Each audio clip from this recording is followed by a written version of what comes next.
Hello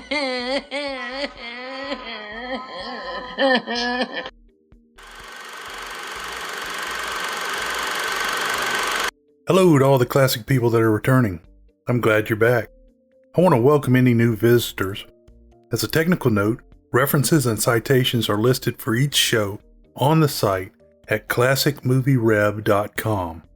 Today on the Classic Movie Reviews podcast, we are taking on Love at First Bite, 1979. I'm going to start right away saying this is a funny movie. Some of the humor, shall we say, pushed the boundaries when it was released. New York Times film critic Janet Maslin noted at the time of release, quote, "Some of the film's ethnic jokes skate by on very thin ice. They seem witless rather than mean-spirited, but that's not much of an excuse," unquote. This film destroys the modern standards of PC-ness. We just have to suspend our sensibilities and take ourselves back to the time of Blazing Saddles, 1974. This movie is rated a pitiful 6.2 on IMDb.com. It doesn't fare better on RottenTomatoes.com, coming in with 68% on the tomato meter and only 55% audience approval. New York Times film critic Janet Maslin said in an April 13, 1979 review, quote, "Quite unexpectedly, George Hamilton's Dracula turns out to be, pardon the expression, a scream. Mr. Hamilton's knack for comedy has been a well-kept secret until now, but he's certainly funny in Love at First Bite. A coarse, delightful little movie with a bang-up cast and no pretensions at all," unquote. Actors. Right, and I'm a Shakespearean actor. The hilarious actor and director Richard Benjamin played the role of Dr. Jeffrey Rosenberg / Van Helsing. Benjamin was first covered in the excellent sci-fi Westworld 1973. Eric Laneuville showed up in a small comedic part as Russell. Laneuville was first covered in another great sci-fi, The Omega Man 1971. Tiger Joe Marsh was one of the locals outside of Dracula's castle. I've talked about Tiger before. He was a world champion wrestler and worked extensively as an extra. George Hamilton played the famous Count Vladimir Dracula. Hamilton was born in Memphis, Tennessee in 1939. Where else would he be born? His father was a band leader and the family moved a lot. Hamilton started acting at Palm Beach High School. In the late 1950s, Hamilton moved to Los Angeles. Tall, slim, tanned, and with a smile to match, Hamilton was contracted by MGM. He began with some roles on television, followed by Crime and Punishment USA 1959. Not setting the world on fire, he was cast in Home from the Hills 1960, All the Fine Young Cannibals 1960, and Where the Boys Are 1960. That last film is terrific and very funny, featuring Jim Hutton, Frank Gorshin, and Paula Prentice, who just happens to be Richard Benjamin's wife. When Hamilton drew a question mark in the sand for Merritt Andrews, Dolores Hart, the girls in the audience went crazy. Later movies included By Love Possessed 1961, Angel Baby 1961, Light in the Piazza 1962, Act 1 1963, Looking for Love 1964, Your Cheatin' Heart 1964, where he played Hank Williams Sr., and the awful and fun Evel Knievel 1971 as the legendary Daredevil. He continued to work in television and film, occasionally getting something worth watching. These films include Love at First Bite 1979, Zorro the Gay Blade 1981, playing Don Diego Vega and Bunny Wigglesworth in a movie that could not be made today, but it's funny, and The Godfather Part 3 1990. He made a cameo in Bulworth 1998, where they made fun of his resemblance to Warren Beatty. He's still around, and his most recent appearances are in KFC commercials as Colonel Harlan Sanders. Susan St. James played Cindy Sondheim, Dracula's object of affection. St. James was born in California in 1946. She was raised in Illinois. While she was a teenager, she worked as a model in the U.S. and abroad. Eventually, St. James moved to Hollywood. St. James signed a 7-year contract with Universal Studios. She began with television movies and shows. In 1968, she was in Where Angels Go, Trouble Follows, the sequel to the popular The Trouble with Angels 1966. St. James positioned herself as the bright but somewhat ditzy and charming second lead. This persona worked well for her on television in series like Takes a Thief 1968-70, The Name of the Game 1968-71, Macmillan and Wife 1971-1976, and later Kate and Allie 1984-89. She continued with movies but never had the breakout she needed. Although many of her films were decent, such as Love at First Bite 1979 and Carbon Copy 1981. At the end of Kate and Allie, St. James became semi-retired to raise her family. Dick Shawn played Lieutenant Ferguson. He was a super funny comedian who actually died on the stage while performing a comedy show. Artie Johnson played the bug-eating Renfield. Johnson is probably most famous for dressing as a Nazi soldier on Rowan and Martin's Laugh-In 1967-71 and saying, "Very interesting." From the Jeffersons 1975-85 are Sherman Hemsley as Reverend Mike and Isabel Sanford as Judge R. Thomas.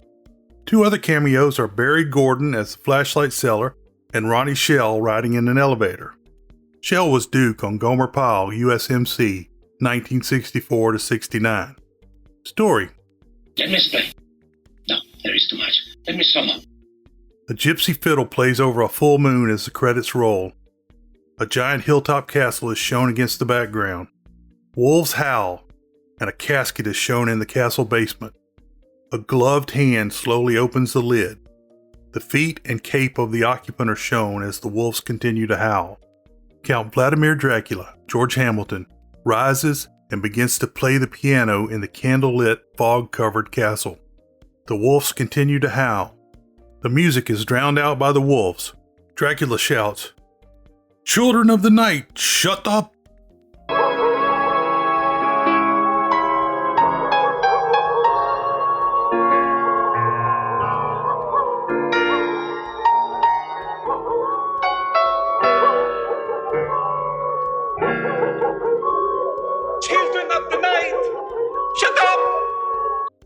Dracula takes a drink of blood and calls for Renfield, Artie Johnson, to complain that the blood is not body temperature.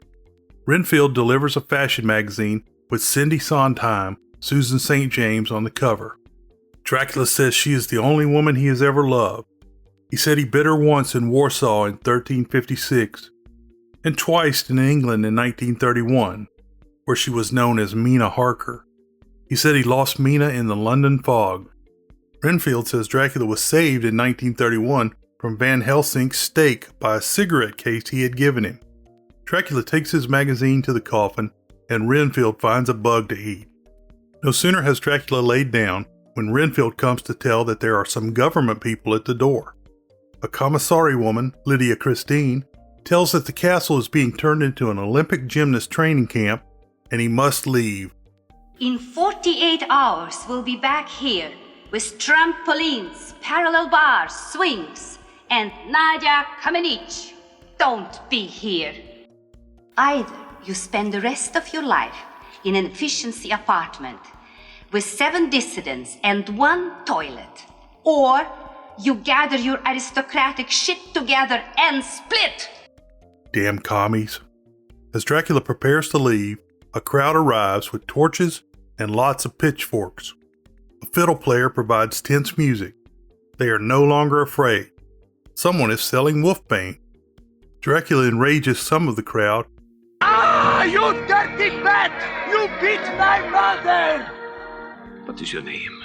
Alexei Rugalov. No, Alexei. I beat your mother and your grandmother. And talks about protecting the young and the old. Finally, Dracula says, "Without me, Transylvania will be as exciting as Bucharest." On a Monday night, Dracula and Renfield fly to New York. Renfield is in a seat, and Dracula is in a coffin inside the cargo compartment. Renfield wants something alive to eat. The customs inspector, David Ketchum, is totally over his job, and Renfield gets the coffin through. An African-American family picks up another casket with Transylvania stamped on the side. The coffin Renfield has is taken to the city in a convertible Volkswagen Bug. Reverend Mike, Sherman Hemsley, is presiding over a night funeral for the dead African American man. I think they are mocking Reverend Ike. Reverend Ike had his listeners send in money in return for his blessing. John Lennon was listening to Reverend Ike one night and picked up the phrase, "whatever gets you through the night," that Lennon turned into a song.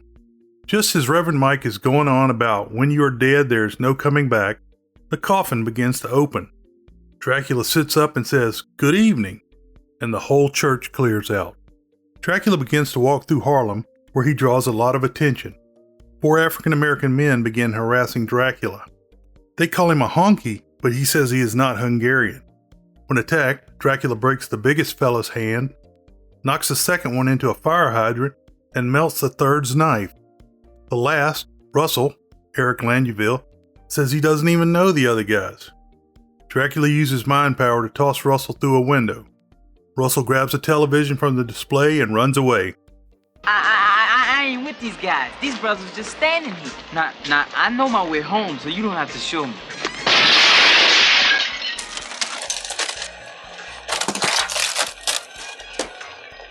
It's dudes like you that give the neighborhood a bad name. Back at the Swank Hotel, Renfield is watching Raid commercials with horror. Dracula knocks on the door and gives Renfield a double slap. He tells Renfield to get rid of the coffin, retrieve his coffin, and find out where Cindy is before he wakes that night. During the day, Renfield goes to the model agency that manages Cindy. The model agent, Susan Tolsky, was an alumnus of Here Come the Brides 1968 to 1970, a great show that is hard to find. Renfield produces a cobra from his lunchbox and gets the location of Cindy's night shoot. Dracula makes his way to the model shoot in Central Park. Cindy is posing with 2 Afghan wolfhounds. Dracula turns into a Doberman Pinscher. Of course George Hamilton is a Doberman. In the ensuing confusion, he makes it to Cindy and licks her ankles. A furious policeman that had his leg peed on by Dog Dracula captures him and sends him to the dog pound. Dracula gets out, but he has to pay $8 for a dog license. Dracula goes out to get a bite to eat. He turns into a bat and flies in search of food. The first attempt is a couple making love. When the man sees the bat, he's sure it's his first wife. What is it? Oh, it's my first wife. I told you, the check's in the mail. You frigid skinny leg yetta! The second attempt is a starving Puerto Rican family where the father won't work.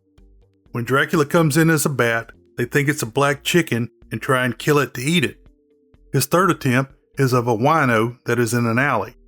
When Dracula wakes in the morning, he is hung over after drinking from the wino.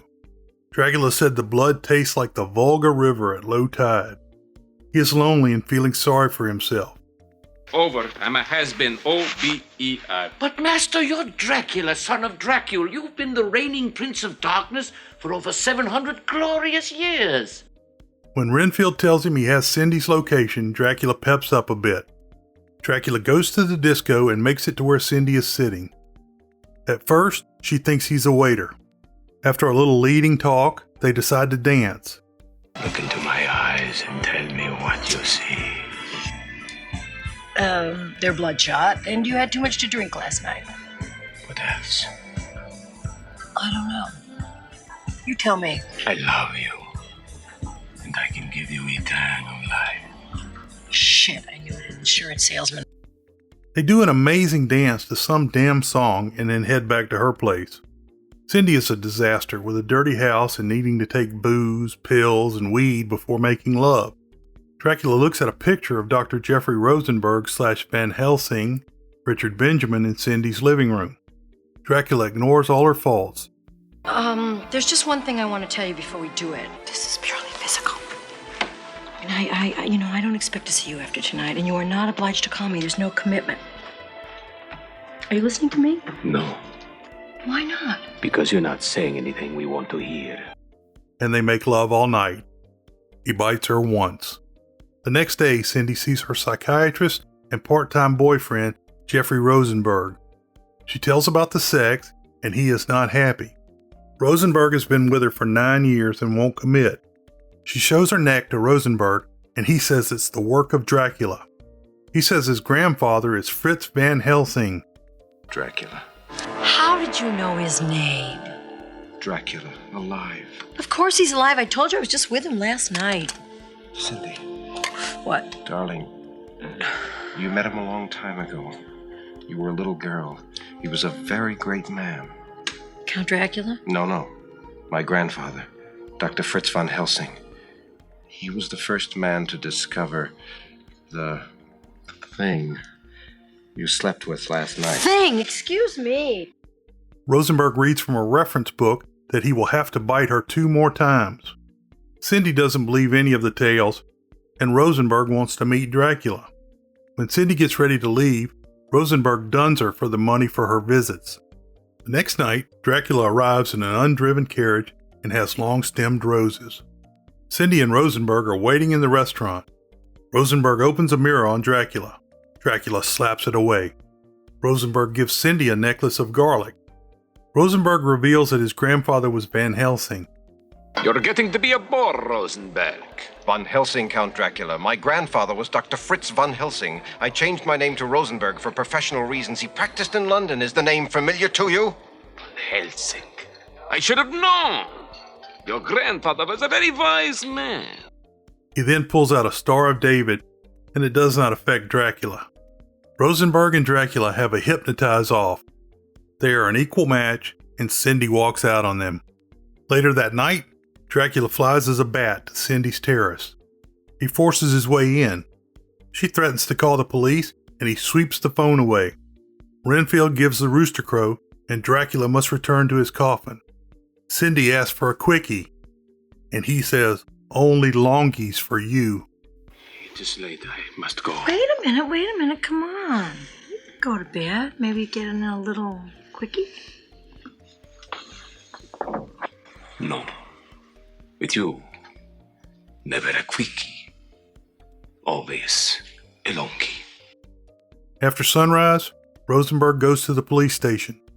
Lieutenant Ferguson, Dick Shawn, is interviewing Russell about stealing hubcaps with his gang. Rosenberg butts in and takes up for Russell. Lieutenant Ferguson is not sure, but he lets Russell go. This act makes Lieutenant Ferguson feel better. Rosenberg tells about Dracula.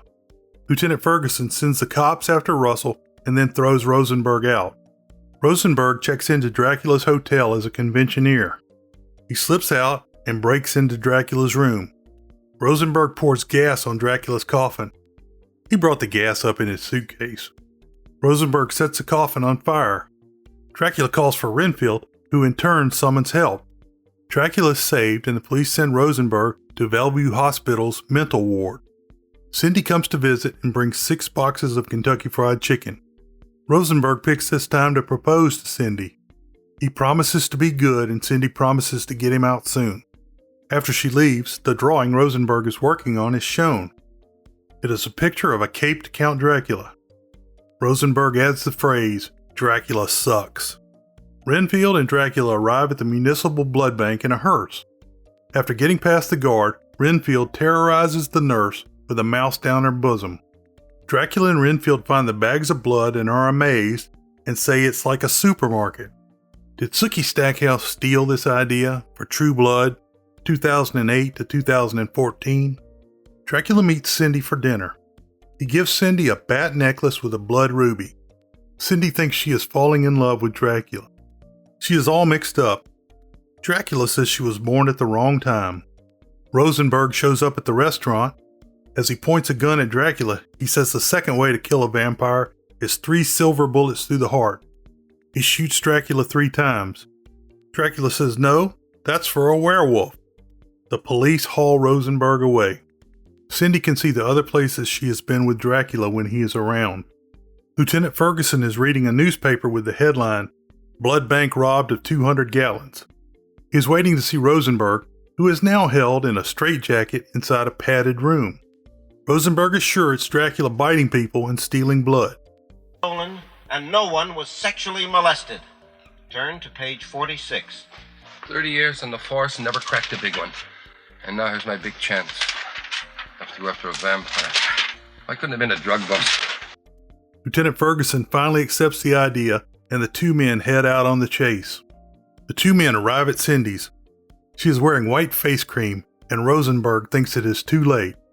Cindy, who now has 2 bites, says she is in love with Dracula. Lieutenant Ferguson goes before Judge R. Thomas, Isabel Sanford, for a search warrant to locate Dracula. She calls him a honky and throws the pair out.